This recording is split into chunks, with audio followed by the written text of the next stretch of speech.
Vamos a leer el libro de Nehemías.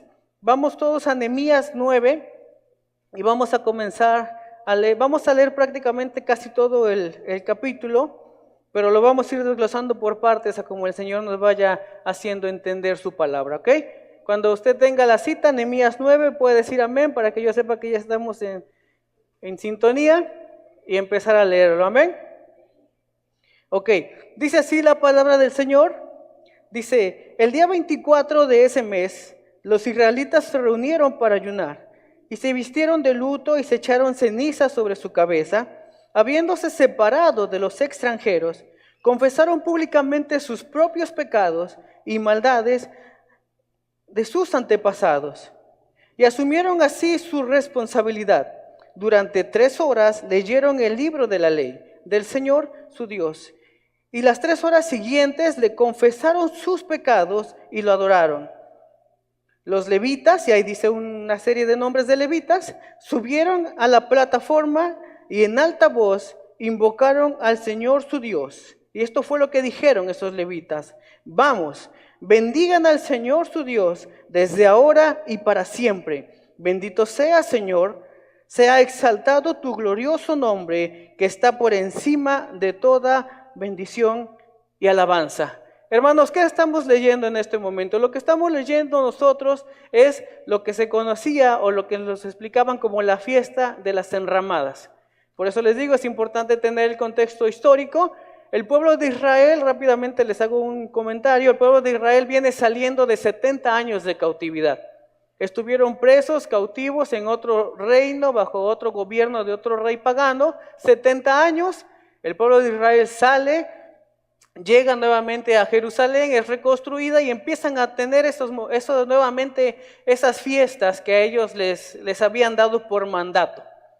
Entonces, en este momento de Jeremías 9, comienzan a hacer, por primera vez después de 70 años, comienzan a festejar otra vez más la fiesta de las enramadas.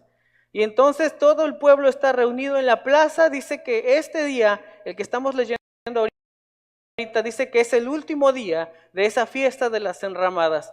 El día que se consideraba más solemne, más importante, donde seguramente Dios iba a hacer algo y Dios les iba a hablar al pueblo. Y entonces estaba todo el pueblo reunido en la plaza y estaban los profetas y estaban los levitas, todos en una plataforma hecha específicamente para eso. Y dice que comenzaron a adorar al Señor. Comenzaron a alabar, dice que 3 horas estuvieron alabando y 3 horas estuvieron pidiendo perdón por sus pecados. O sea que sí tenían un poquito de pecados, ¿no? Pues imagínense, 3 horas. Hoy nosotros nos vamos a ahorrar 3 porque ya no tenemos tantos pecados, nada más vamos a hacer 3 de alabanza, ¿ok?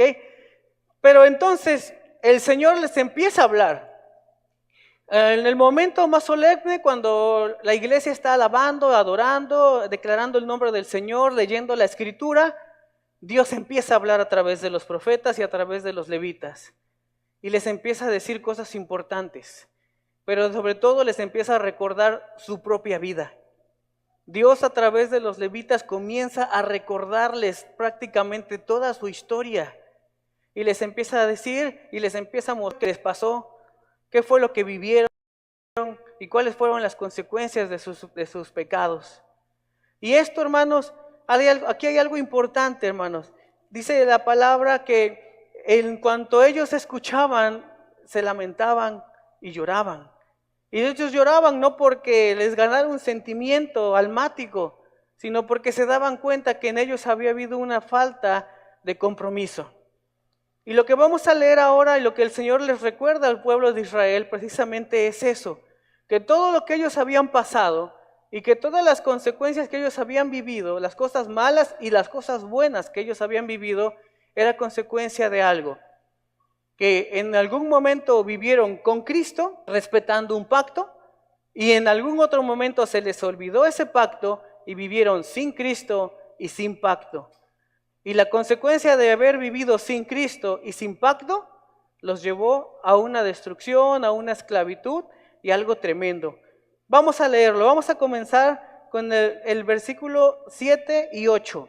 Ahí mismo en Nehemías 9 nos brincamos hasta el 7 y 8 y comienza los levitas están hablando a través el Señor está hablando a través de los levitas y dice, tú Señor Dios, fuiste quien sacó a Abraham, tú Señor Dios, fuiste quien escogió a Abraham, tú lo sacaste de Ur de los Caldeos y le pusiste por nombre Abraham, descubriste en él un corazón fiel, por eso hiciste con él un pacto, dice que por eso hiciste con él un pacto, le prometiste que a sus descendencias le darías la tierra de los cananeos, de los hititas, de los amorreos, de los fereceos, de los jebuseos y jerseos. Y cumpliste tu palabra porque eres fiel y justo, dice la palabra. Cumpliste tu palabra porque eres fiel y justo. Hermanos, lo primero que Dios les habla al pueblo de Israel es recordarle cómo comenzó su historia. ¿Y cómo comenzó la historia del pueblo de Israel? A través de un pacto. Un pacto que hizo con un hombre llamado Abraham, que le cambió el nombre a Abraham, porque Dios vio en el corazón de Abraham un corazón fiel, obediente y justo. Y sabes, la primera cosa que hace Dios al encontrarse nuevamente de manera espiritual con el pueblo de Israel es recordarle cómo comenzó todo. Y todo comenzó a través de un pacto. Dios les recuerda que a través de Abraham, Él hizo un pacto con toda una nación que descendería de Abraham. De Abraham surgió toda una nación que hoy nos alcanza a nosotros, pero que en ese momento empezaba ahí. Y empezó en el pacto. ¿Y por qué Dios comenzó recordándoles el pacto? ¿Por qué no comenzó recordándoles, no sé, cuando estuvieron en Egipto o cuando los liberó cuando cruzaron el Mar Rojo? Porque todo eso viene, pero ¿por qué Él comienza diciendo, todo comenzó cuando yo escogí a Abraham e hice un pacto con Abraham? Y lo que el Señor nos ponía en esta mañana a reflexionar es que no importa cuánto hayas ya recorrido y no importa cuánto hayas ya vivido, siempre tienes que tener presente el momento en el que inició tu pacto.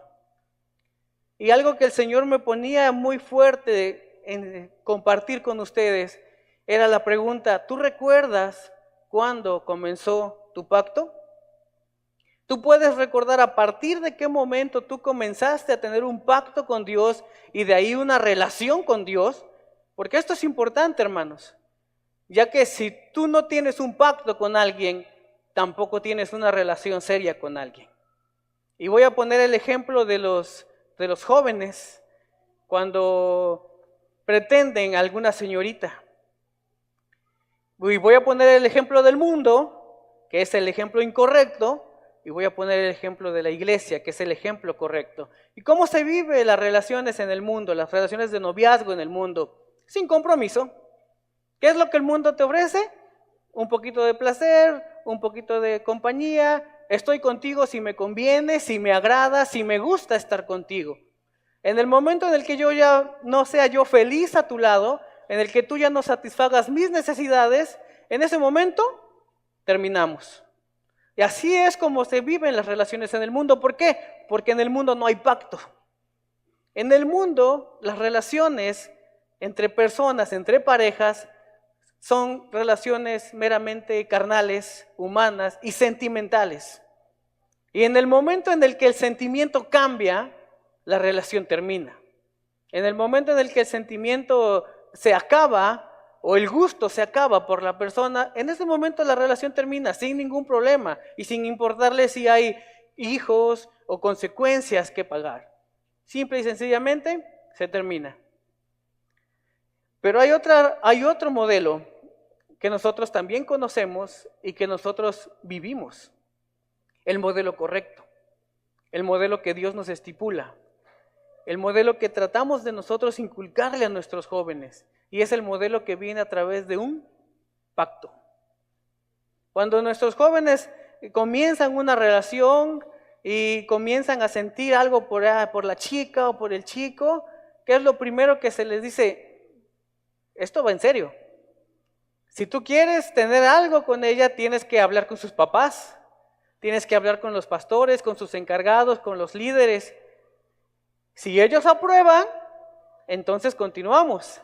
Y si los papás, los pastores aprobaron la relación, se empieza a conocer y después ¿qué? Hacen su pacto. Y a todos nos gusta venir a los pactos, ¿verdad? Nos encanta que nos inviten cuando hay pacto. Venimos, convivimos, comemos, vemos cómo este par de jóvenes hacen su pacto, su relación, su formalidad, algo serio, algo delante de Dios y algo que no va a cambiar. Así los sentimientos cambien. Algo que no va a cambiar, así el esposo le salga barriga. O a la esposa patitas de gallo. No va a cambiar, porque no se basa su relación en simple sentimiento ni emoción, sino se basa su relación en el amor que produce un pacto. Entonces el Señor les recuerda al pueblo de Israel, mira, lo primero que tú y yo tuvimos en algún momento fue un pacto. ¿Cuál fue el problema de ese pacto? Que tú no cumpliste el pacto. Pero bueno, vamos por partes. Vamos a seguir leyendo. Vámonos al 9. Versículo 9. El Señor les recuerda primeramente que ellos tenían un pacto. Y ese pacto, bueno, tuvo algunas complicaciones porque no se dieron las cosas como se tenían que haber dado. Luego en el 9, el Señor les comienza a recordar de dónde Él los sacó. Dice, en Egipto viste la aflicción de nuestros padres. Junto al Mar Rojo escuchaste sus lamentos. Lanzaste grandes señales y maravillas contra el faraón, sus siervos y toda su gente, porque viste la insolencia con la que habían tratado a tu pueblo. Una vez que el Señor les recuerda que ellos tenían un pacto y que ese pacto salió mal, les recuerda la primera consecuencia que pasaron. Cuando ustedes dejaron de cumplir el pacto, cayeron bajo el dominio de Egipto. Un pueblo vino, bueno, más bien ustedes fueron conquistados y los esclavizó. La primera consecuencia de no haber cumplido el pacto que tenía Abraham y sus antepasados con Dios fue que ellos cayeron por primera vez en un cautiverio que los llevó a ser esclavos. Y entonces dice que ahí, en ese cautiverio, ahí en esa esclavitud, Dios tuvo misericordia de ellos. Una de tantas veces que le tuvo misericordia. Dice que el Señor tuvo misericordia de ellos y les recuerda de dónde los libró, pero también dice algo importante. Y dice que cuando Dios tiene misericordia de ellos y cuando Dios va a librarlos, algo que hace el Señor es que Él comienza a traer juicio contra el faraón. Y comienza a traer juicio contra el faraón y contra su gente, contra sus soldados y contra toda su nación. Y dice, bueno, pero ¿por qué el faraón tuvo que pagar las consecuencias? ¿No? ¿Por qué el juicio fue contra faraón si los que habían desobedecido pues fue el pueblo de Israel? Porque dice que el faraón trató con insolencia a el pueblo. Entonces, aquí nos abre otro paréntesis de lo que el Señor nos está recordando, nos está diciendo. Y dice, tenemos un pacto, yo te iba a ayudar, yo te iba a librar, pero tú decidiste ponerte bajo el gobierno de otra persona y decidiste ponerte bajo el gobierno de alguien que te trató de manera insolente. ¿Qué es ser insolente o qué es tratar a alguien de manera insolente, de manera violenta? De manera agresiva, de manera vulgar, dice la traducción o el diccionario. Cuando tú tratas a alguien de manera insolente, lo tratas de una manera agresiva y vulgar. Y dice que consecuencia de que el faraón trató así al pueblo de Israel, vino el castigo también para Dios, de parte de Dios para él. Entonces, hermanos, el Señor aquí nos enseña que cuando tú tratas a tus hermanos, a tu iglesia, a tus compañeros de manera insolente, tú solito te pones en la lista o en la fila de los que van a recibir un castigo. Porque el pueblo fue a ponerse, ciertamente el pueblo fue a Egipto, hermanos. Todos conocemos la historia de cómo Israel llegó a Egipto. que fue la familia de José, la que llegó a Egipto. Y todos conocemos que esa familia no llegó a esclavizarse a Egipto. Esa familia llegó porque José estaba en un cargo importante administrando el reino y él acogió a su familia. Entonces el rey no tenía por qué haber tratado mal a ese pueblo. El faraón no tenía por qué hacer que su pueblo se volviera esclavo. Fue la avaricia, fue la ambición, fue la envidia del faraón lo que causó, lo que hizo que esclavizara al pueblo. Si usted lee la historia de José y todo lo que vivieron en ese tiempo, dice que hubo un tiempo que llegó un faraón que no conoció a José. No supo lo que había hecho José y como se dio cuenta que su pueblo era tan numeroso y que tenía la posibilidad de brincarle al reino o de ganarle una batalla, dijo, no, antes de que se me rebelen, ¿qué? Los esclavizo. Y entonces en ese momento el faraón se convierte en enemigo de Dios. Porque aunque no ajustó cuentas Dios de manera inmediata, en algún momento dice la palabra que todo lo que hizo fue para que Faraón viera el poder de Dios y pagara las consecuencias de haber tratado mal a su iglesia. ¿Eso qué nos enseña a nosotros, hermanos? ¿Eso qué nos da a nosotros? Hermanos, nosotros en este momento tenemos una relación y una convivencia con la iglesia del Señor. Ciertamente somos un mismo pueblo y somos una misma nación y nadie debería de estar por encima de nadie. Pero lo que el Señor me mostraba, lo que el Señor me ponía, era que ciertamente a veces nosotros, con intención o sin intención, tratamos de manera insolente a otras personas que son de nuestro mismo cuerpo y de nuestra misma iglesia. Y sin saberlo, o a veces sabiéndolo, decimos cosas, hacemos cosas que lastiman, que dañan, que ofenden a otras personas. Y dice que cuando haces eso, cuando tú tratas de manera insolente al pueblo de Dios, a la iglesia de Dios, tú te estás poniendo en contra de Cristo Jesús mismo. Y cuando el Señor venga a ajustar cuentas, tú vas a estar en la lista de los que van a pasar a pagar esas cuentas. Entonces, nosotros tenemos que tener mucho cuidado, hermanos, en el cómo tratamos a nuestros hermanos, cómo tratamos a la iglesia que nos rodea, cómo tratamos a otras iglesias, hermanos, cómo tratamos a la gente con la que convivimos en esta comunidad cristiana, pero también a las de otras comunidades cristianas. Porque así como el pueblo de Israel en algún momento tuvo esa oportunidad de que Dios los vengara y Dios los liberara, así también en algún momento el Señor va a hacer justicia por su pueblo y por su iglesia en este mundo. Y no quiero que seas tú o alguien de nosotros mismos el que tenga que pagar esa consecuencia.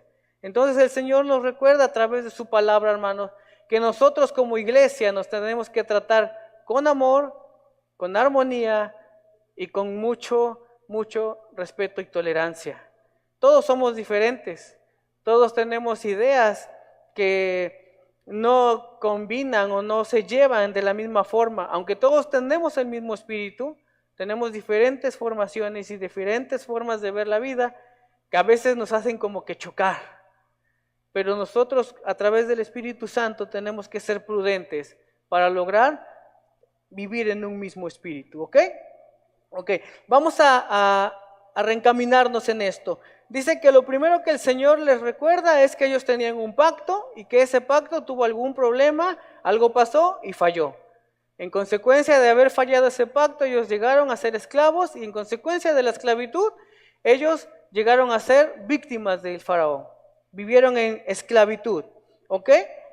Pero dice que Dios fue bueno, Dios fue misericordioso y que ahí, en esa esclavitud, ahí Dios los escuchó, o Dios escuchó sus clamores, escuchó sus oraciones y entonces Dios los rescató.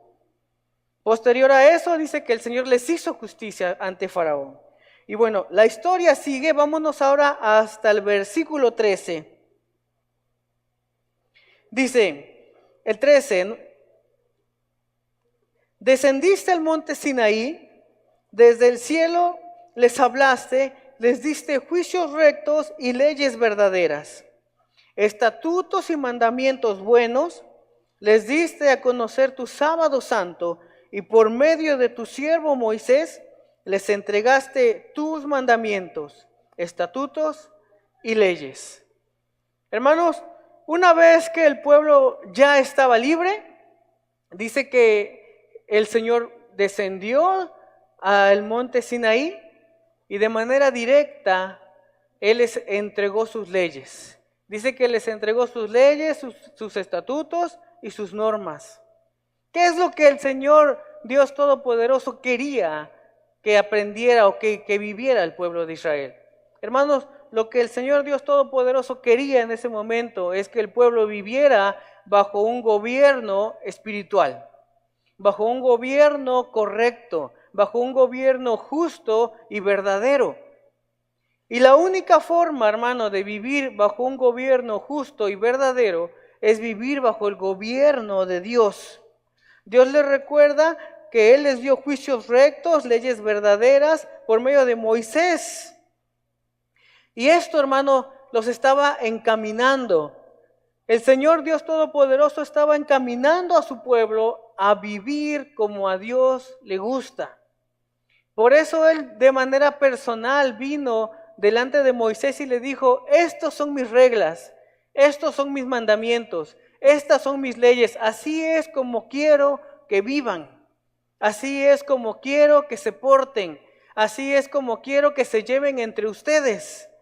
Había ya en ese momento algunas normas, algunos principios, pero lo que pasa en el monte Sinaí es algo radical y trascendente para la iglesia, porque marcaría todo lo que se conoce como la ley y marcaría toda la forma de gobernar a su país durante muchos, muchos años hasta la venida de Jesucristo que nos trae la gracia. ¿Ok? Entonces, dice que otra de las cosas maravillosas que hizo Dios con el pueblo de Israel es que Él le dio sus propias leyes. Todos los pueblos tenían leyes, leyes que eran injustas, leyes que eran malvadas, leyes que eran perversas.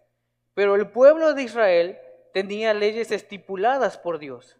Y esas leyes estipuladas por Dios eran leyes justas y eran leyes verdaderas. Lo que el Señor Dios Todopoderoso quería, hermanos, es que el pueblo comenzara a vivir una vida gobernada por Dios, dirigida por Dios. Pero desafortunadamente, como nosotros conocemos la historia, el pueblo no fue capaz de soportar esa carga. Y eso que para Dios era una ordenanza, lo que para Dios lo había dado como una bendición, al pueblo se le volvió una carga que los destruía todos los días, todos los días, todos los días, porque no tenían la capacidad de vivir al nivel que el Señor Dios Todopoderoso les pedía. Y no tenían la capacidad porque el pacto que habían hecho estaba destruido. Hermanos, ¿cuántos de nosotros no hemos pasado por algo similar? ¿Cuántos de nosotros no hemos estado haciendo, o más bien intentando hacer, y poder tratar de vivir y tratar de estar en los reglamentos de Dios, siguiendo su palabra, obedeciendo su nombre, y simplemente das vueltas y vueltas y vueltas y no lo logras hacer? Y esto es porque muchas veces el pacto original, el pacto del principio, está mal, está dañado. Vamos a seguir leyendo. Ahora acompáñenme al versículo 18.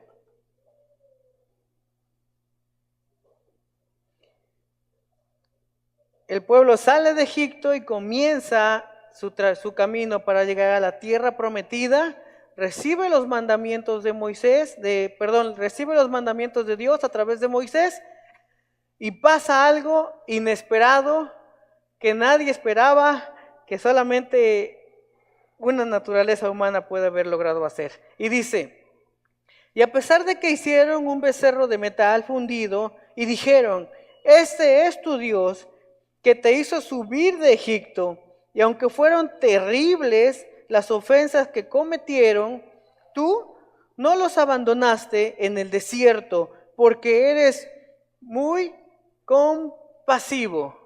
Hermanos, esto es algo impresionante. Dice, jamás se apartó de ellos la columna de nube que los guiaba durante el camino, ni dejó de alumbrarlos la columna de fuego que de noche les mostraba por dónde ir. Hermanos, lo que acabamos de leer es algo verdaderamente asombroso. ¿Por qué? Porque el pueblo de Israel acababa de ver una serie de milagros poderosos y sobrenaturales. El pueblo de Israel acababa de vivir cosas que yo creo que si alguien de nosotros las hubiera visto, hubiera quedado impresionada. Y entre esas cosas que el pueblo había visto era abrir el mar. Imagínense, ¿no? Lo impresionante, lo maravilloso que ha de ser que el mar se abra para que tú puedas pasar. Lo impresionante, lo maravilloso que sería ver que del cielo te cae maná, te cae comida. Lo impresionante y lo maravilloso que sería ver que del cielo te caen codornices para que tú puedas comer. Lo importante y lo impresionante y lo maravilloso que ha de ser ver todos esos milagros que el pueblo de Israel vio. Mas sin embargo dice que a pesar de todos esos milagros que el pueblo de Israel vio, en el momento que sintieron que ya no tenían quien los regañara, quien los corrigiera, quien les dijera qué hacer, en ese momento dice que lo que hicieron fue que decidieron ellos pues buscarse otro líder, buscarse un líder que los regresara a la esclavitud. Y que entre tantas esas malas decisiones que tomaron, dice que lo que hicieron fue que hicieron un becerro de metal. Un becerro de metal, hermanos. Después de haber tenido una relación personal con Dios, después de venir de un pacto poderoso con Dios, ellos deciden abandonar todo por un pedazo de metal, un becerro de metal al que lo invocaron como Dios. Y le dijeron, tú fuiste nuestro Dios que nos sacó de Egipto. Ustedes ¿se imaginan la magnitud de eso? Es un pecado enorme, hermanos. Es un pecado bastante agresivo, bastante violento, que el Señor Dios Todopoderoso lo notó como un insulto. El Señor Dios Todopoderoso lo notó como un desprecio. El Señor Dios Todopoderoso lo vio como algo reprochable, algo que necesitaba tener una consecuencia grave. Y hubo una consecuencia grave. Vamos al 22. Dice, les entregaste reinos, pueblos, les entregaste reinos y pueblos, asignaste a cada cual su territorio. 23, multiplicaste sus hijos como las estrellas del cielo. Hiciste entrar en la tierra que bajo juramento les prometiste a sus padres. Nos vamos al 25. Conquistaron ciudades fortalecidas y una tierra fértil. Se adueñaron de casas repletas de bendiciones, de cisternas, de viñedos, de olivares, de grandes cantidades de árboles frutales. Comieron y se hartaron y engordaron, disfrutaron de tu gran bondad. Dice que el Señor Jesús, el Señor Dios Todopoderoso, cumple su parte de su promesa. Aunque el pueblo de Israel pecó de manera agresiva y despectiva contra Dios, Dios pasó por alto eso. Dios pasó por alto esa agresión. Pero no la pasó por alto de una manera alcahueta. No la pasó por alto de una manera en la que Él dijo, bueno, pues ya pecaron, ya me negaron, ya me insultaron, no hay problema. Síganle. No. Es que, perdón, voy a regresarme al 19. Voy a regresarme al 19, perdón, me falté una parte. Dice que el pueblo de Israel había pecado en contra de Dios Todopoderoso, hicieron un becerro de oro, hicieron por regresarse a Egipto a la esclavitud, pero que Dios les dijo que iba a permanecer con ellos todavía. Y quiero remontar una parte del Éxodo en donde pasó esto. Esta historia que que vemos aquí, o que el Señor les recuerda al pueblo de Israel, está en el Éxodo 32. Y es cuando Moisés sube por las tablas de la ley y el Señor le habla, le da los mandamientos, le da los mandatos. Posterior le dice, ¿sabes qué? Regresa al pueblo, porque ¿qué crees? El pueblo ya pecó. El pueblo ya hizo de las suyas, ya están pecando, ya me negaron y ya hicieron todo mal. Entonces Moisés regresa y cuando llega a donde estaba el campamento del pueblo, él se percata de lo que estaba pasando. Y se da cuenta precisamente de esto.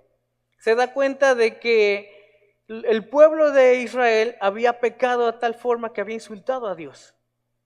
Entonces dice la historia que Moisés se enoja de tal forma que les arroja las tablas de la ley y comienza a desgarrar sus vestiduras y les empieza a decir, ¿pero qué hicieron? ¿Qué hicieron? ¿Por qué? ¿Por qué pecaron? ¿Por qué? Si nuestro Dios ya nos trajo hasta aquí, si nuestro Dios hizo tantas cosas por nosotros, ¿por qué ustedes han hecho esto?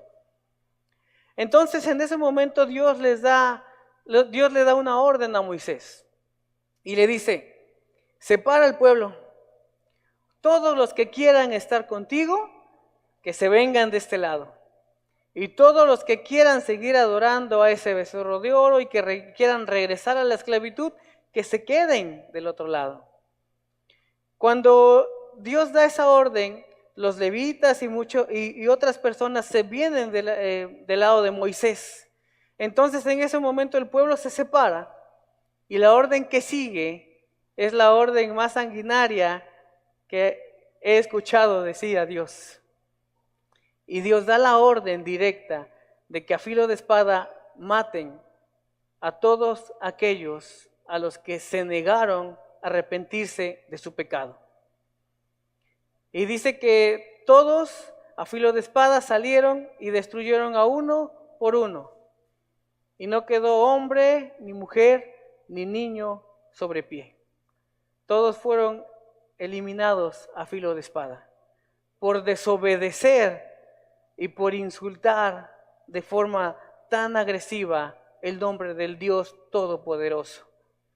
Y lo que Dios les recuerda al pueblo de Israel en este momento es que Él, a pesar de sus necedades y a pesar de sus grandes pecados, Dios les había dado una oportunidad de arrepentirse. Y sabes, nosotros somos como ese pueblo. Nosotros somos como ese pueblo, siempre necesitamos esa oportunidad. Muchos de nosotros hemos estado en la presencia de Dios, hemos tenido un pacto, pero ese pacto se ha olvidado por alguna razón. Por alguna razón hemos echado en poco el pacto que hicimos en algún momento con Dios. Lo hemos tenido tan en poco que lo hemos olvidado, y que no solamente lo hemos olvidado, sino que lo hemos negado. Y al vivir alejados de la voluntad de Dios, al vivir alejados del pacto que Dios tenía para con nosotros, nosotros pecamos. Pecamos en contra de Dios. Y probablemente no nos hicimos un becerro de plata, ni de bronce, ni de ninguna otra imagen. Y tú me podrás decir, no, pues la verdad es que yo nunca he practicado la idolatría, no tengo imágenes en mi casa, no sigo algún otro tipo de religión. La verdad es que no he caído tan bajo. Pero hermanos, la idolatría va más allá de una imagen de piedra, de yeso, de bronce. La idolatría es cuando tú pones algo en lugar de Dios. Y ese algo puede ser cualquier cosa. Y ese algo puede ser tu esposa, tu esposo, tus hijos, tu trabajo, tus finanzas. Cuando tú pones algo en lugar de Dios, cuando tú le das la preferencia a algo que no es Dios, en ese momento tú estás siendo idólatra. En ese momento tú estás cambiando la voluntad de Dios y el pacto que tenías para con Dios, para seguir lo que tú consideras que para ti es mejor y para hacer lo que tú consideras que te va a traer mayores beneficios. Y eso al Señor Dios Todopoderoso le causa desagrado. Y por eso les recuerda al pueblo de Israel: un día ustedes pecaron y yo les dije que se arrepintieran, y los que se arrepintieron sobrevivieron, pero los que no se arrepintieron murieron. Y sabes, el Señor Dios Todopoderoso es fiel y justo para todos y cada uno de nosotros. El Señor Dios Todopoderoso cumple su pacto al pie de la letra con todos y cada uno de nosotros. El Señor Dios Todopoderoso es tan bueno que a todos nos da la oportunidad de arrepentirnos. Nadie será juzgado y nadie será condenado sin tener la oportunidad de arrepentirse. Bueno, ahora sí, vamos a pasar al 22 nuevamente. Dice que ya el Señor les recordó cuando ustedes fueron necios, cuando ustedes fueron idólatras, cuando ustedes fueron pecadores, hubo un castigo, una segunda consecuencia. La primera consecuencia de romper el pacto fue la esclavitud. La segunda consecuencia de romper el pacto fue la muerte. Fue cuando hicieron el becerro de oro y a consecuencia de no arrepentirse de haber hecho ese becerro de oro, murieron. Y dice, bueno, ya pasó eso, ya les perdoné ese pecado y ahora les di mi bendición. Cumplí mi pacto, lo que acabamos de leer. Les di tierras, les di posesiones, les di bendiciones. Cumplí mi parte de la promesa, dice el Señor. Cumplí mi parte del pacto. A pesar de todo lo malo y de todo el pecado que hicieron, les di oportunidad que se arrepintieran. Se arrepintieron y ahí está. Mi pacto siguió en pie. Nunca les dije, bueno, como ustedes ya pecaron, entonces ya nada más les voy a dar un poquito. Si les había prometido mucho, ahora nada más les voy a dar un lotecito para cada quien y ya con eso confórmense. No. El Señor no fue así, el Señor cumplió su pacto tal cual Él lo había estipulado. Una vez que el pueblo se arrepintió de sus pecados, dice que Dios cumplió su promesa y su pacto al pie de la letra, les dio todo lo que les había prometido. Dice que conquistaron ciudades fortificadas, una tierra fértil, se adueñaron de casas repletas de bendiciones, de cisternas, de viñedos, de olivares, de grandes cantidades de árboles frutales, y dice que en esa condición, ya cuando ya el Señor les había dado eso, dice que ahí comieron, se hartaron y ¿qué? Engordaron.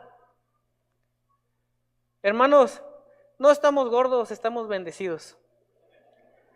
En verdad. Dice que cuando el pueblo de Israel se acomodó donde el Señor les había puesto, donde el Señor los tenía que poner, ahí había de todo. Había viñedos, había olivares, había árboles de todas las frutas. Había mucho que comer y mucho que disfrutar. Y el pueblo pues lo disfrutó. Dice que en esa condición lo único que hicieron fue engordar. Y todos, si la historia hubiera terminado ahí, el cuento hubiera sido y vivieron felices para toda la vida. Porque estaban en el paraíso, en el lugar, en la tierra prometida. Pero no termina ahí y el Señor les sigue recordando más consecuencias y más cosas que hicieron. Vámonos hasta el 26. Dice, ya estaban ahí, ya disfrutaban, ya comían, ya no los perseguían, ya no eran esclavos, ahora eran los dueños de las casas, los dueños de los frutos, los dueños de los árboles, los dueños de la tierra y luego el pero que nunca falta. Dice el 26, pero fueron desobedientes Se rebelaron contra ti, rechazaron tu ley, mataron a tus profetas que les invocaban que se volvieran a ti. Te ofendieron mucho, o sea que siguieron ofendiendo a Dios. Por eso los entregaste a sus enemigos y estos los oprimieron. En tiempo de angustia clamaban a ti y desde el cielo los escuchaste. Por tu inmensa compasión les enviaste salvadores para que los liberaran de sus enemigos, pero en cuanto eran liberados, volvían a hacer lo que te ofende. Hermanos, ¿no se les suena conocido lo que estamos leyendo? ¿Dónde lo han visto antes? Dios les recuerda las consecuencias y aún así las siguen haciendo.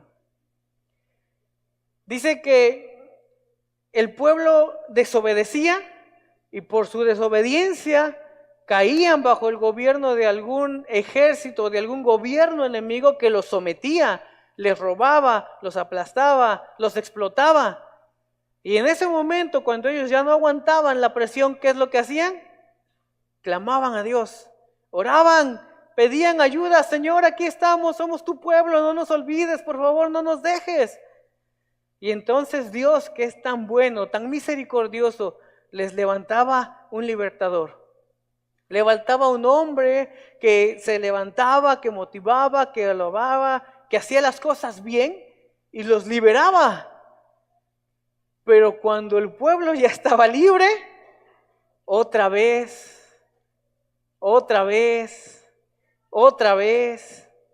y otra vez volvía a hacer lo que le desagradaba a Dios. Hermanos, esto es algo realmente asombroso, porque, bueno, voy a poner el ejemplo del niño que toca la lumbre por primera vez, ¿no? Cuando un niño, no sé, de 10, 11 años, dice que se sentirá poner las manos en la estufa, ¿no? Y ¡pum! Pone las manos y se quema. ¡Ah! Arde. Yo creo que no vuelve a decir, a ver, y si lo toco de nuevo, a lo mejor esta vez ya no me queme. No, ¿verdad? Cuando alguien toca la lumbre, en su mente, en su subconsciente, ya queda esa alerta que todo lo caliente lastima y mucho. Pero dice que este pueblo, por alguna razón, no lo entendía. Dice que este pueblo, por alguna razón, generación tras generación, caían en el mismo pecado, caían en las mismas consecuencias y sufrían los mismos daños. Y entonces tenía Dios que levantar a alguien que los hiciera entrar en razón, que los hiciera recordar el principio y que los liberara de su maldad y de su pecado. ¿No le suena como a un pueblo que usted conoce? ¿No le suena como a los antecedentes de alguna familia que usted ha visto? Si no le suena, qué bueno, hermano, porque a mí sí me sonó. Y yo dije, no puede ser. Si es cierto, nos pasa lo mismo. Ya vimos cuál es la consecuencia del adulterio, ya lo vimos. Mi abuelito lo vivió, destruyó, hizo, deshizo. Y viene mi papá y lo hace. Se vuelve a destruir, se vuelve a terminar, vuelve el Señor a tener misericordia de nosotros, se vuelve a levantar. Y ahora vengo yo y lo hago. Y otra vez se vuelve todo a destruir y otra vez se vuelve todo a terminar y consecuencia tras consecuencia, generación tras generación. Y ya supiste que no te debes endrogar, porque si tú te endrogas vas a sufrir las consecuencias, vas a vivir esclavo de ese que te prestó o de ese que te dio el crédito.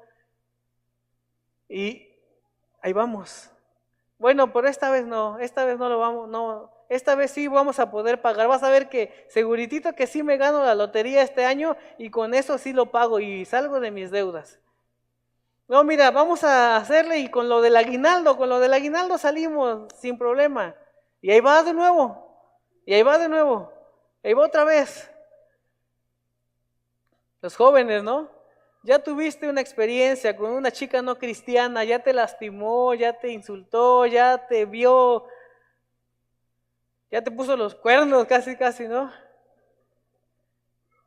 No, ya no voy a volver a andar con muchachos o muchachas no cristianas, ya ahora sí, a lo que el Señor me ponga.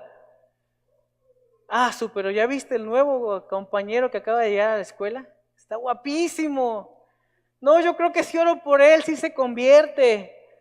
No, yo creo que si me pongo en ayuno y en oración, sí lo hago que cambie.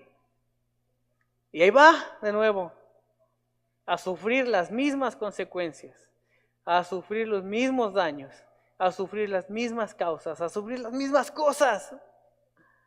Y ahí va, y ahí va, y ahí va. Sigamos analizando la vida del pueblo.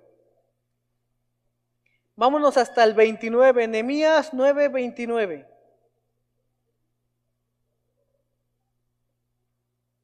Dice, les advertiste que volvieran a tu ley, pero ellos actuaron con soberbia y no obedecieron tus mandamientos. Pecaron contra tus normas que dan vida a los que las obedecen.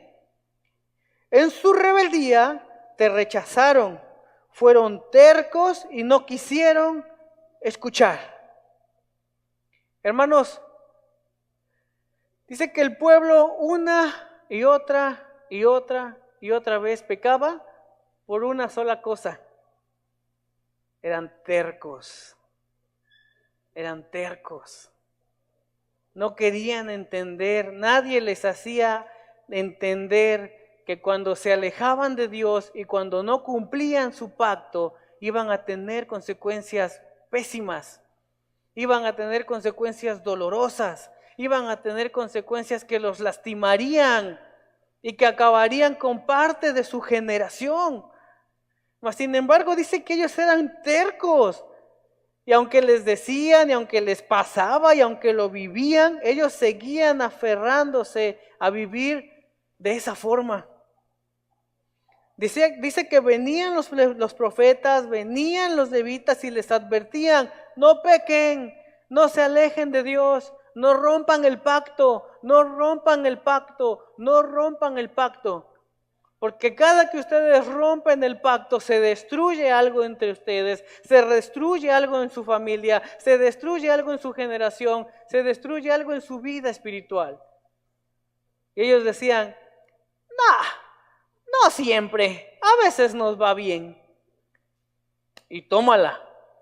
Ahí va otra vez la consecuencia.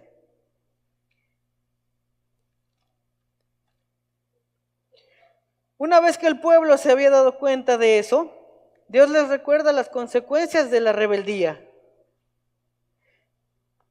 Dice que la rebeldía y la necedad fueron parte de la vida del pueblo de Israel, hasta que ellos se dieron cuenta de que era cuestión de obediencia y de cumplir el pacto, hermanos.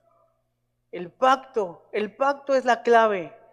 Ellos sufrían todas estas consecuencias y sufrían todos estos males y sufrían todos estos daños porque no querían obedecer, no querían cumplir su pacto. Entonces en este momento Dios les habla a través de los profetas, Dios les habla a través de los levitas y Nehemías se da cuenta de algo.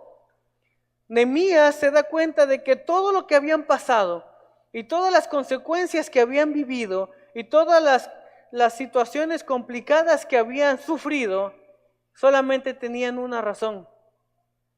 Y es que no habían cumplido con lo que a ellos les tocaba del pacto.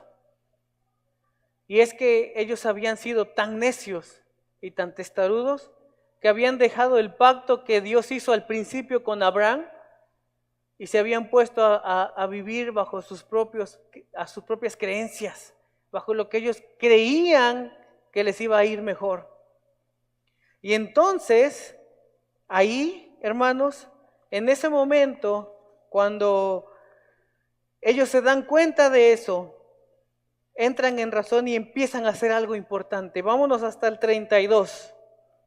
Y esta es la reacción de Nehemías para ayudar al pueblo y para sacar al pueblo en ese momento de lo que estaba pasando. Dice el 32.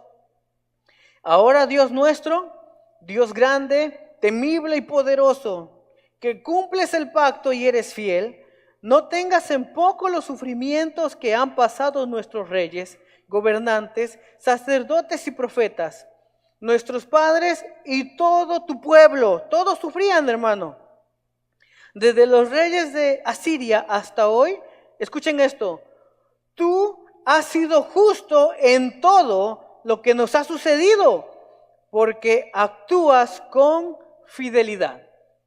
Nehemías reconoce una cosa, hermanos. Nehemías reconoce que todo lo que les ha pasado, todas las consecuencias que han vivido, han sido justas. Porque Dios no castiga a nadie nada más porque se le antojó castigar. Porque Dios lo que hizo fue justicia. Obviamente, hermanos, estamos hablando del tiempo de la ley. Ahorita vamos a analizar lo que estamos viviendo nosotros, pero esta era la ley. Si tú fallas, mueres. Y si tú no cumples, te llega tu castigo. Entonces Nehemías lo reconoce y dice, sí es cierto, Dios. Todo este periodo de esclavitud, todo este periodo de sufrimiento, todo este periodo de castigo ha sido porque nosotros no hemos actuado como nos corresponde y no hemos cumplido el pacto que nos corresponde. Y dice el 33, vamos a leerlo otra vez. Tú has sido justo en todo lo que ha sucedido porque actúas con fidelidad. Nosotros, en cambio, actuamos con maldad. Nuestros reyes y gobernantes, nuestros sacerdotes y antepasados desobedecieron tu ley y no acataron tus mandamientos, ni las advertencias con las que los amonestabas. Pero ellos, durante su reinado, no quisieron servirte. ¿No quisieron qué? No quisieron servirte, ni abandonar sus malas obras. No quisieron servir a Dios y no quisieron abandonar sus malas obras, y ahí estaba la consecuencia. A pesar de que les diste muchos bienes y les regalaste una tierra extensa y fértil, y comienza el momento del arrepentimiento. Por eso, ahora somos esclavos en la tierra que les diste a nuestros padres. Escuchen esto, hermano, porque realmente cuando yo leí esto, lo leí una y otra vez, porque yo decía, ¿qué es lo que nos está diciendo Nehemías aquí? Escuchen esto, porque realmente está poderoso. Dice, por eso ahora somos esclavos en la tierra que le diste a nuestros propios padres, para que gozaran de sus frutos y de sus bienes. Sus abundantes cosechas son ahora de los reyes que nos has impuesto por nuestro pecado. Dice, como tienen el poder, hacen lo que quieren con nosotros y con nuestro ganado. Grande es nuestra aflicción. Hermanos, el pueblo de Israel ya había sido múltiples veces liberado de gobiernos extranjeros, de gobiernos extraños. Ya había peleado muchas batallas, ya había atravesado el desierto, ya había sufrido demasiado. Ya estaban en la tierra prometida, esa tierra en la que el Señor les dijo que vivirían cómodamente, esa tierra donde fluiría la leche y la miel, los árboles frutales abundarían y todo habría en esa tierra. Ya estaban ahí, hermano.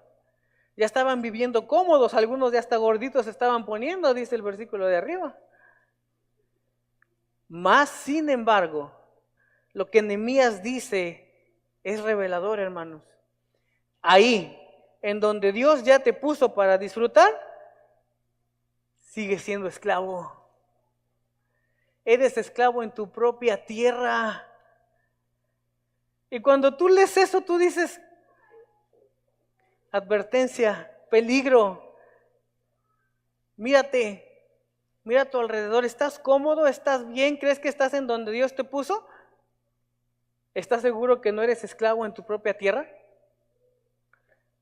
¿Estás seguro que estás ahí cumpliendo la voluntad de Dios y no viviendo esclavizado de algo o de alguien? Porque al pueblo le pasó, Estaban en la tierra prometida, hermanos, estaban en la tierra prometida y eran esclavos en su propia tierra. ¿Cómo?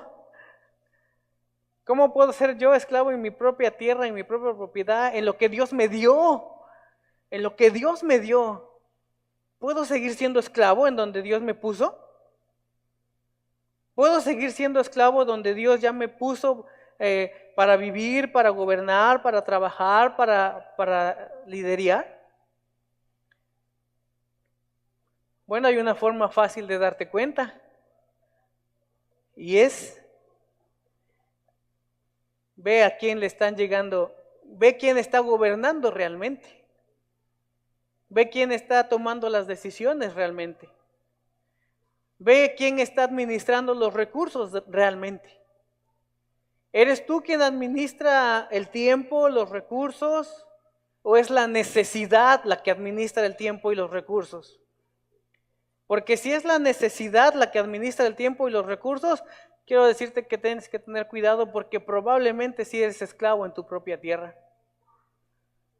¿Quién toma las decisiones? ¿Tú y lo que Dios quiere para contigo?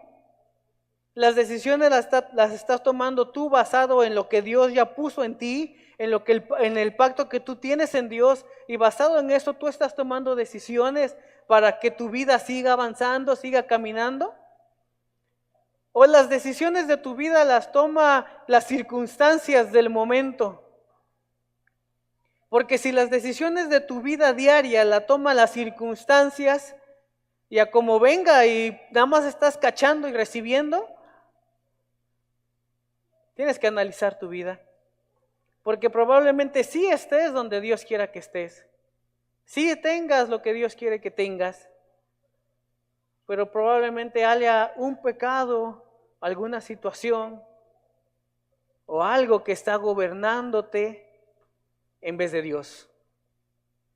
Y estás siendo esclavo en tu propia tierra. Hermanos, eso es importante. Cuando yo leí esto, el Señor a mí me pegó una guantiza como no tienen idea. Porque, hermanos, yo quiero confesarlo delante de ustedes. Aunque yo estoy seguro que estoy donde el Señor me puso, y aunque yo estoy seguro que estoy viviendo lo que el Señor me está poniendo a vivir, había un área de mi vida que seguía siendo gobernada por algo más que no fuera Dios. Y cuando el Señor me pone esto, y lo leo, y lo leo, y lo leo, y lo leo, el Señor me pone, ¿ya ves cómo sí? ¿Estás siendo esclavo en tu propia tierra? Porque esta circunstancia, esta situación te domina y te tira. Y te hace tomar decisiones que no son conforme a la voluntad de Dios. Y entonces tuve que doblar mis rodillas y pedir perdón por mis pecados. Y pedirle a Dios que Él me ayude a ser libre de eso. Y hermanos, el Señor hoy quiere que su pueblo sea verdaderamente libre. El Señor hoy quiere que su pueblo no viva esclavizado en su propia tierra. Y si ya Dios fue bueno y misericordioso contigo, y si ya te sacó del pecado del mundo, y si tú dices, bueno, pues yo ya no tomo, ya no me drogo, ya no soy adúltero, ya no tengo negocios turbios, ya no hago mal, ya no, el Señor ha ido reformando, restaurando, haciéndome una nueva criatura, el nuevo nacimiento está teniendo efecto en mí, he estado creciendo, he estado avanzando, pero aún hay algo que sigue haciéndome que yo tome decisiones basadas en lo que yo siento y en lo que a mí me duele y en lo que yo creo que necesito. y no en lo que Dios me está llevando a hacer. Ese algo, hermanos, tiene que cambiar y tienes que dejarlo.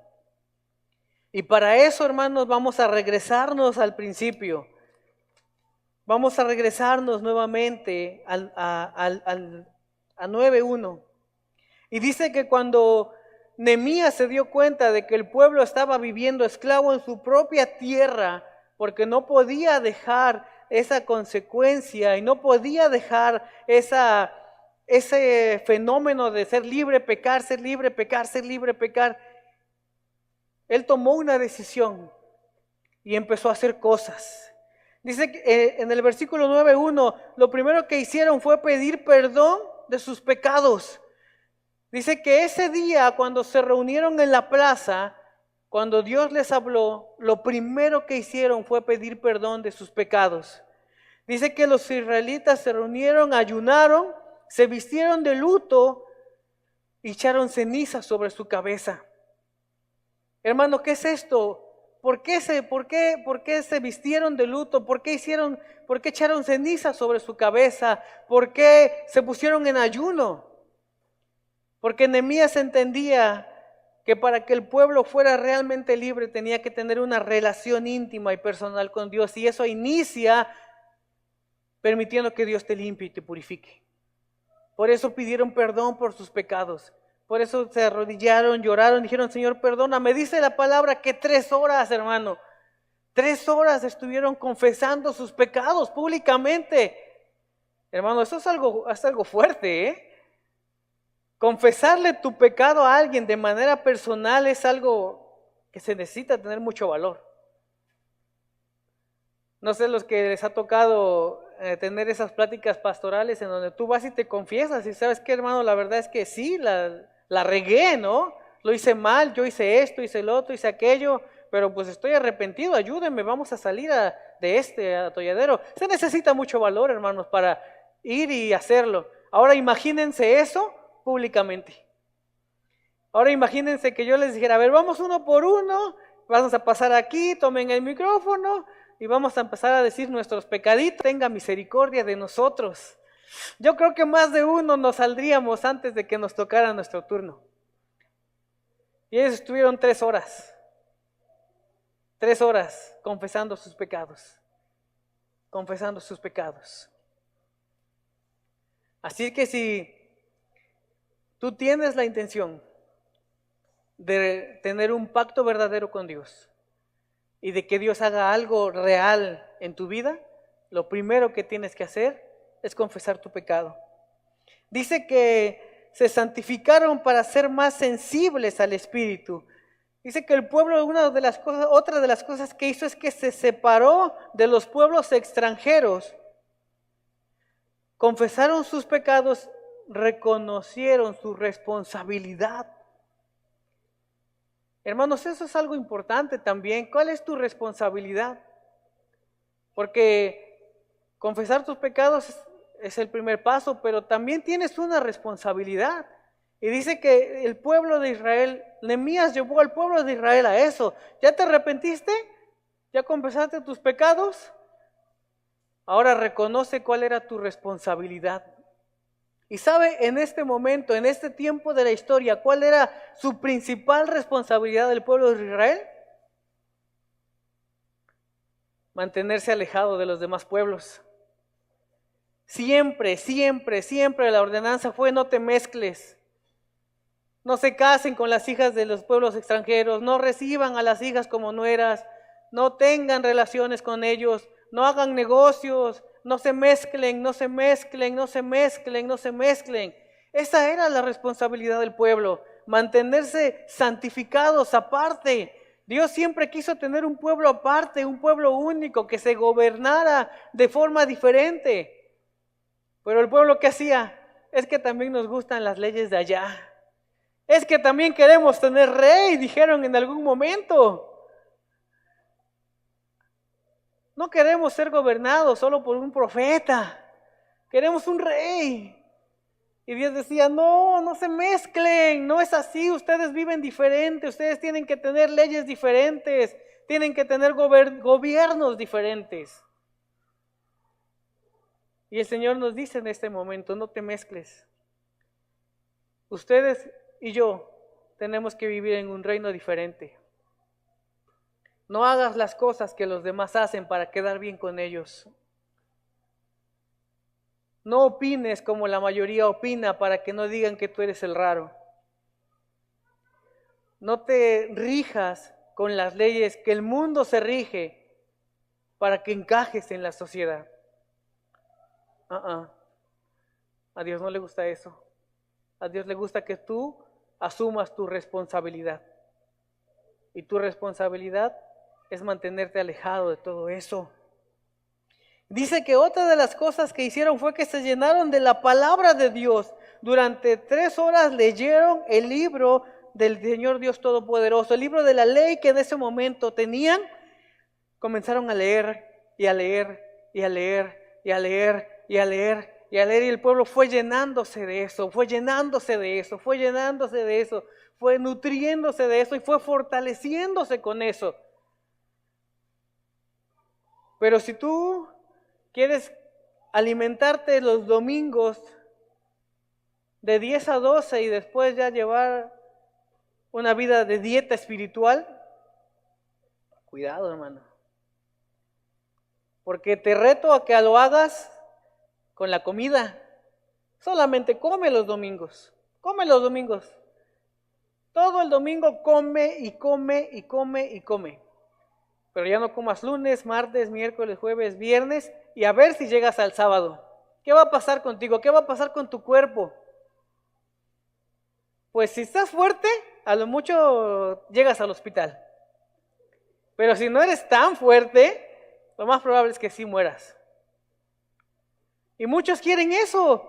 Quieren que su espíritu se fortalezca con una enseñanza de 40 minutos de un domingo y 40 minutos de alabanza con el grupo que canta bien bonito.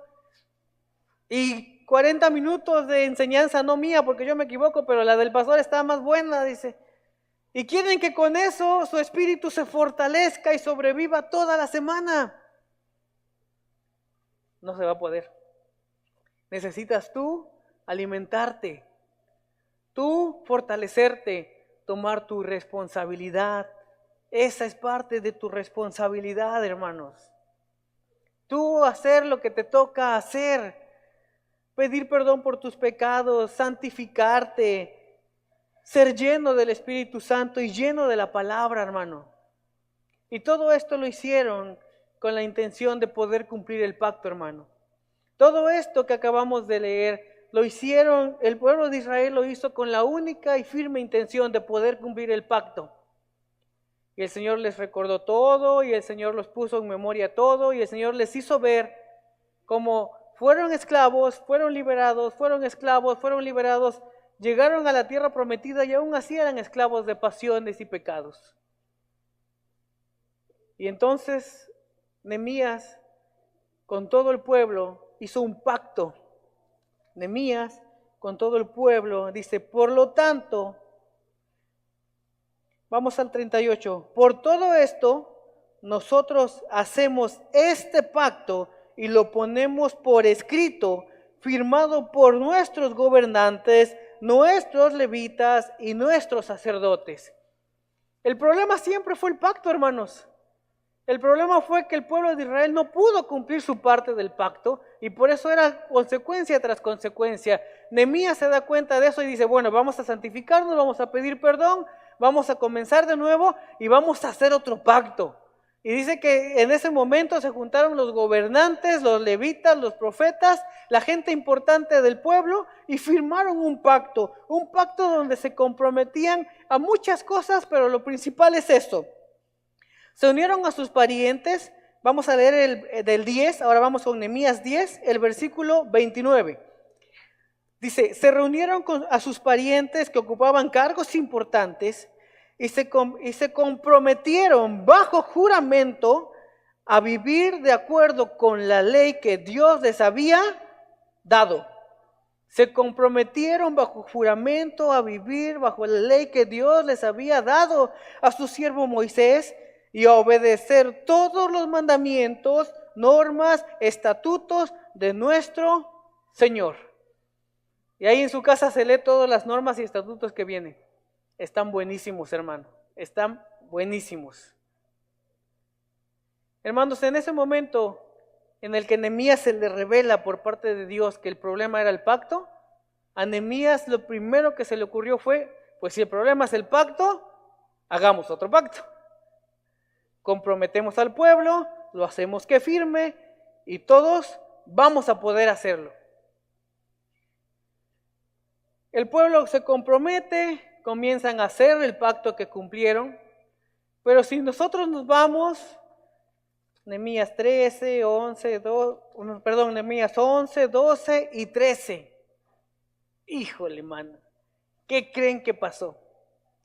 Un día, se lo voy a contar así rápidamente, el rey manda a llamar a Nehemías.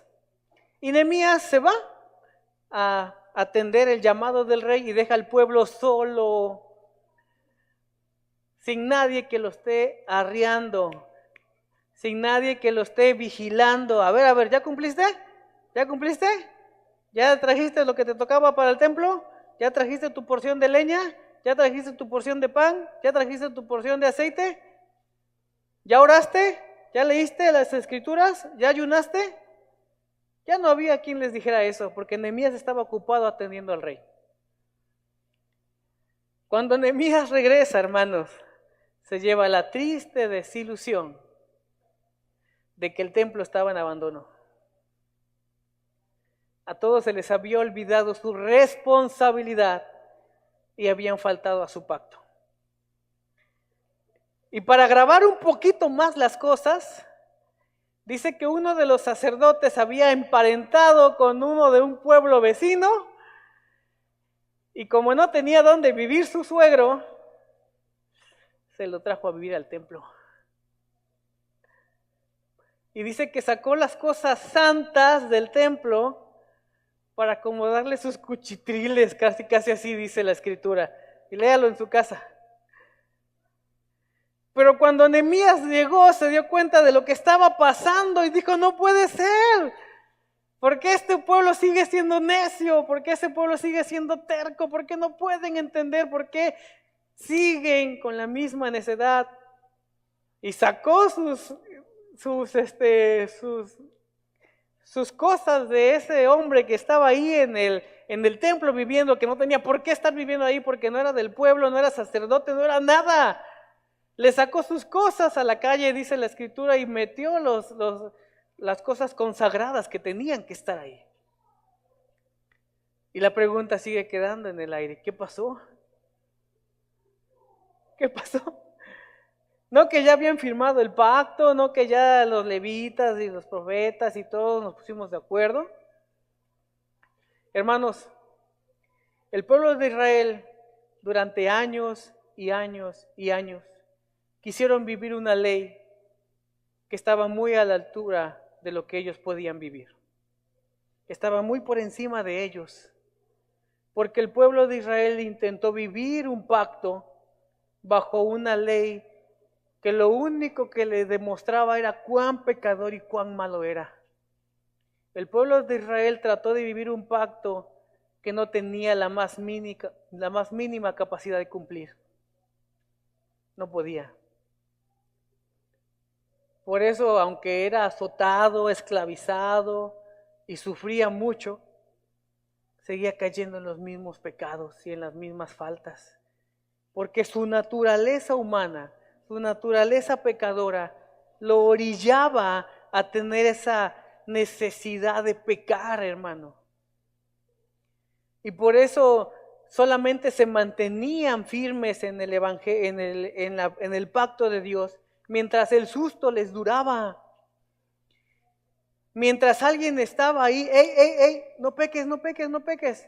Mientras alguien ahí estaba exhortándolos y regañándolos y dirigiéndoles. Pero cuando ellos hacían lo que ellos querían era pecar. Y es que no podían, no tenían la capacidad.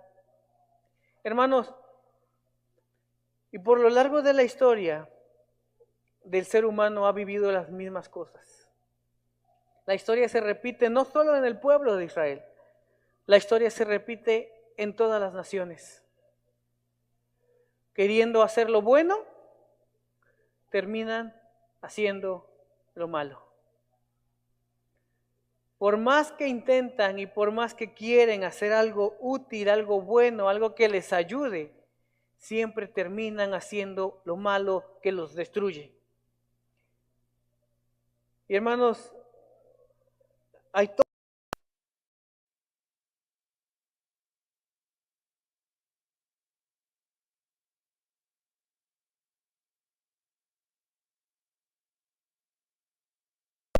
con sus propias fuerzas, queriendo cumplir con su responsabilidad como cristianos, hijos de Dios, con su propia voluntad.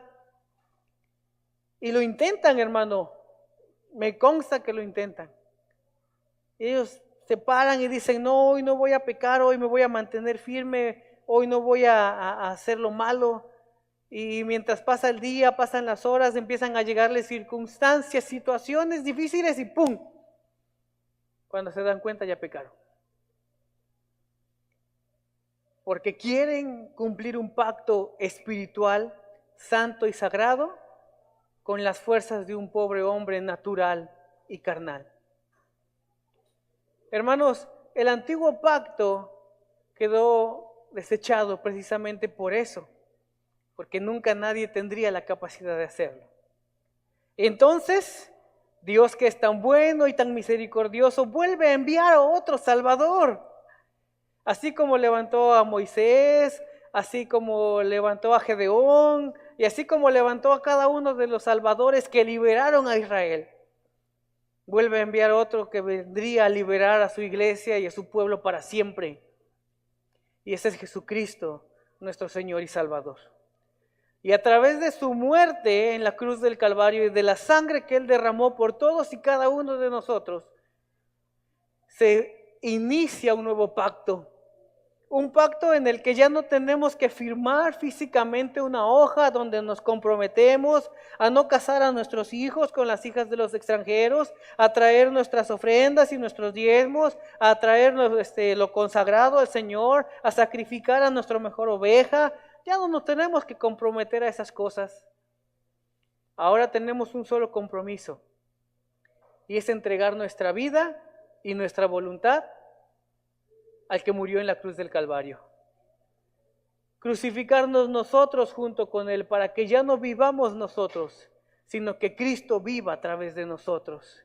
Ese es el nuevo pacto, ese es el pacto que sí funciona, ese es el pacto que sí podemos nosotros llevar, porque no es con nuestras fuerzas y no es con nuestra habilidad ni con nuestra voluntad, sino con la fuerza que el Espíritu Santo nos da a través del Señor Jesucristo para poder cumplir con nuestra responsabilidad.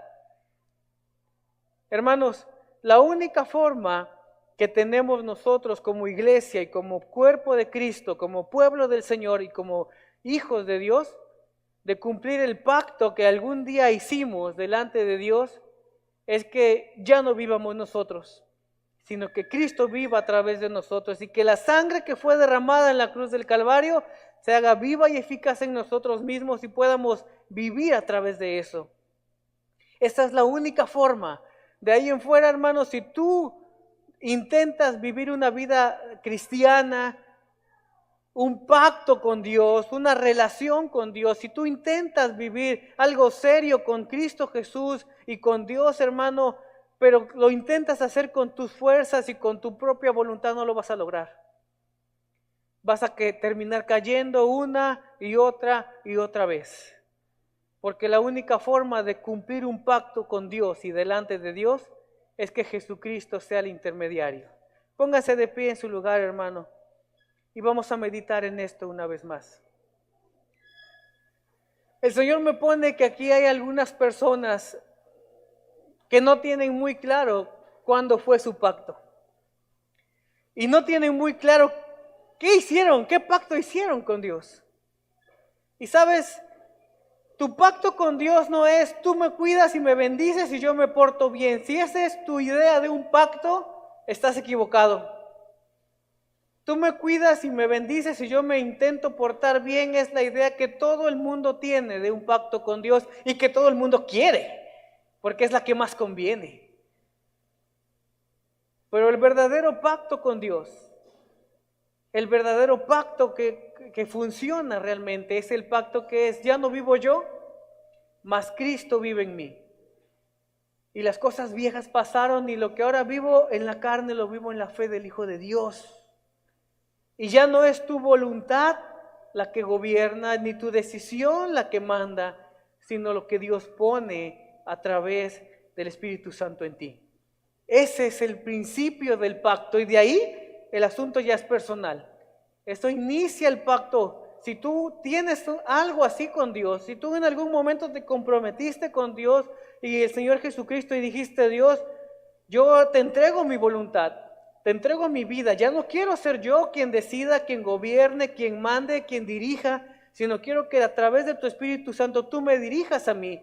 Estás en buen camino. Comenzaste un pacto de manera correcta. De ahí el Señor te irá hablando de manera personal y te mostrará un pacto personal que tú tendrás con Dios. Pero de entrada tienes que entregar tu voluntad y tu decisión. Pero si tú no tienes memoria de cuándo hiciste ese pacto, es el momento de hacerlo. Así como Nehemías llamó al pueblo a hacer un segundo pacto, hoy yo te invito a que hagas el último de los pactos, el que sí sirvió, el que fue efectivo, y que es venir a Cristo.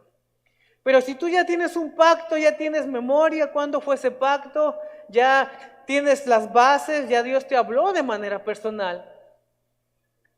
Pero sigue habiendo detalles y cositas que te hacen que vuelvas a empezar el pacto.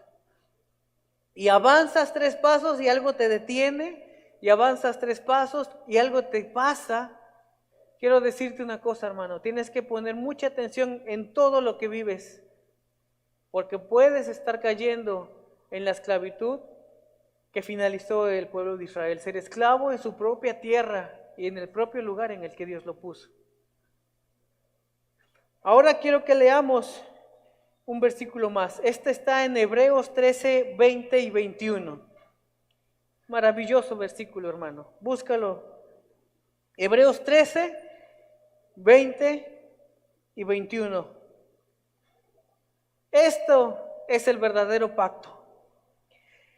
El Dios que da la paz levantó de entre los muertos al gran pastor de las ovejas, a nuestro Señor Jesucristo, por la sangre del pacto eterno, que Él los capacite en todo lo bueno para hacer su voluntad, y que por medio de Jesucristo Dios cumpla en nosotros lo que le agrada a Él. Sea la gloria por los siglos de los siglos.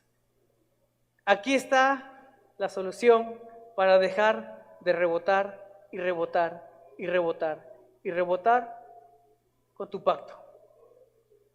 El pacto que permanece, el pacto que es para siempre, el pacto que funciona, es aquel que viene a través de la muerte y resurrección de Cristo Jesús, aquel gran pastor que se levantó de entre los muertos y nos dio la capacidad, hermano, para poder cumplir los propósitos de Dios, para poder hacer lo que a Dios le agrada y darle a Él la gloria por siempre y para siempre.